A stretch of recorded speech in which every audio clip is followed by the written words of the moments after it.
Hello and welcome to Educator.com's Studio Art 2D Design Portfolio course. Today we are going to be talking about another breadth project called Pet Portraits. So let's jump right in.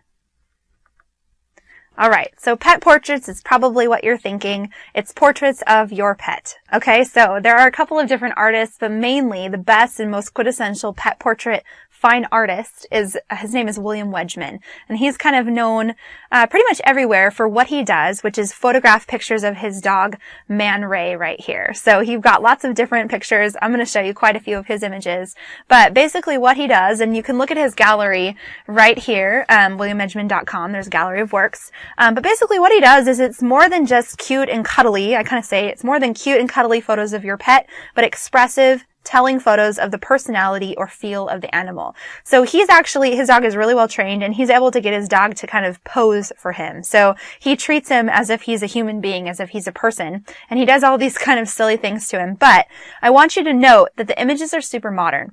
They're not pictures of his puppy or his dog curled up in, like a big cotton basket with fluffy stuff all around it, right? It's not cute and cuddly. It's more using his dog as a subject, but creating these really fine art, interesting pieces. So that is what your project is going to be about.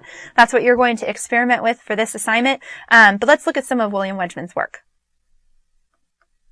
All right, so this is a picture called Red Toy. He took this in 2006, but he kind of created a toy out of his dog by wrapping him in paper. So notice that this, again, this idea of this modern photograph. Notice that the background is super simple. He's not like out on a playground catching a frisbee. That's not what it's about. It's a high art, fine art sort of feel. He's got his dog posing. He's wrapped him in paper. He's kind of created this kind of toy frame for him in this image.